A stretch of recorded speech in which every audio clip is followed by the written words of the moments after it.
আমি বিপাশা আর আজকে চলে এসেছি একটা ব্র্যান্ড নিউ ব্লগ নিয়ে।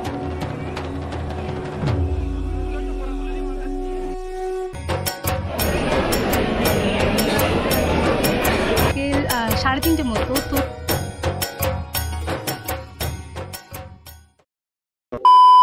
Hello everyone, welcome back to my channel. আমি বিপাশা আর আজকে চলে এসেছি একটা ব্র্যান্ড নিউ ব্লগ নিয়ে। আজকে হলো মহাসপ্তমী আর তোমাদের সকলকে মহাসপ্তমীর অনেক অনেক শুভেচ্ছা জানিয়ে আজকের ব্লগটা শুরু করছি। আর এখন বাজে ওই বিকেল 3:30 মতো। তো আজকে যেখানে যেখানে যাবো, যা যা করবো সব কিছু কিন্তু তোমাদের সঙ্গে শেয়ার করবো। তো ব্লগটা কন্টিনিউ করো। তো বিকেল রেডি হয়ে তো বেরিয়ে পড়েছি। স্টেশনে এসে ট্রেনের জন্য ওয়েট করছিলাম আর এখানে ওয়েট করতে করতে ট্রেন চলে এসেছে। তারপর চলে গেছিলাম দমদম মেট্রোতে। আর এখানে এসে ভিড় দেখে তো আমার চক্ষু চড়ক গাছ হয়ে গেছে, এত ভিড় ছিল সেদিনকে। তারপর তো অনেকক্ষণ লাইনে দাঁড়ানোর পরে কোনো রকমের টিকিটটা কেটে মেট্রোতে উঠেছিলাম, কিন্তু সে যে কি ভিড় হয়েছিল আমি এখন ভাষায় প্রকাশ করতে পারছি না। যারা সপ্তমীর মিনি ব্লগ আমার চ্যানেলে দেখে নিয়েছো আগে, তারা তো জানোই যে আজকের দিনটা আমার দুর্গাপুজোর মধ্যে সব থেকে বাজে দিন কেটেছিল। কারণ একটা ছোট্ট ভুল ডিসিশন মানুষের জীবনে যে কতটা কষ্টদায়ক হতে পারে সেটা তো আমি এই দিনকে ভালো করেই বুঝে গেছিলাম। এখনো অবধি তো বেশ ভালোভাবেই ঘুরছিলাম, তবে একটু পরে যে আমার সাথে কি হতে চলেছে সেটা তোমরা ব্লগটা দেখলেই বুঝতে পারবে।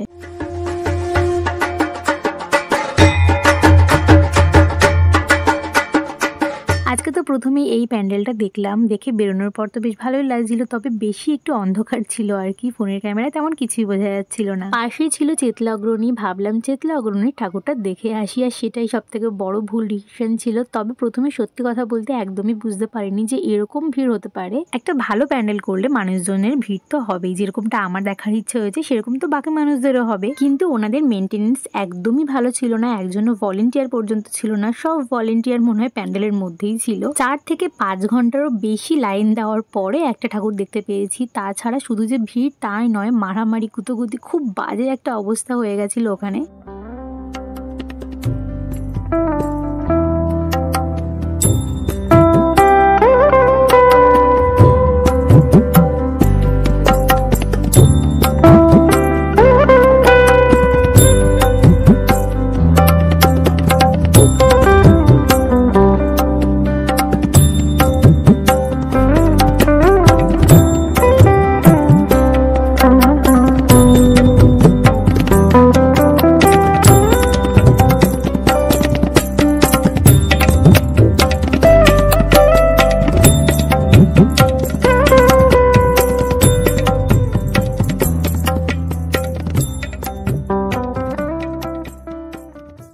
প্যান্ডেল থেকে কোনো মতে বেরোনোর পর আমার অবস্থা ঠিক এরকমই হয়ে গেছিল, ঘেমে নিয়ে আমি তো পুরো একাকার হয়ে গেছিলাম। তারপর ওখান থেকে বেরিয়ে গেছিলাম এই প্যান্ডেলটাতে, যেটা হচ্ছে সানরাইজের সমস্ত রকমের মশলার উপরে থিম করেছিল। তবে সত্যি কথা বলতে আমার তো এটা প্যান্ডেলের থেকে অ্যাডরাইজে বেশি মনে হচ্ছিল, দেখে মনে হচ্ছে পুরোপুরি সানরাইজ।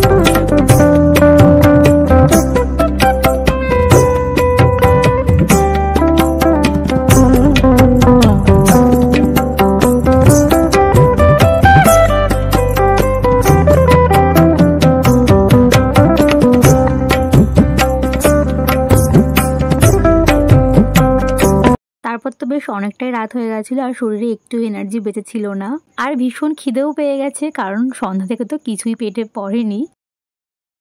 তারপর তো সেদিনকে হঠাৎই আমার একটা ফ্রেন্ডের সঙ্গে আমার দেখা হয়ে গেছিল। ভিডিওটা আরও করেছিলাম, তবে পরে দেখি যে ক্লিকই হয়নি।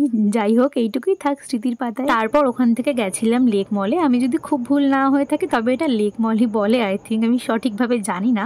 তারপর তো ওখানকার ফুড কোর্টে চলে গেছিলাম আর ওখানে গিয়ে দেখি একটাও সিট খালি নেই। অনেক কষ্টে একটা চেয়ার ফাঁকা পেয়েছিলাম। তারপর খাবার অর্ডার করতে চলে গেছিলাম। KFC থেকে অর্ডার করেছিলাম আর ওখানেও অনেক লাইন ছিল, তো খানিকক্ষণ দাঁড়ানোর পরে অর্ডার করেছিলাম ফাইনালি। আর আমার তো ভীষণ খিদে পেয়ে গেছিলো, ভাবছিলাম কখন খাবারটা আসবে।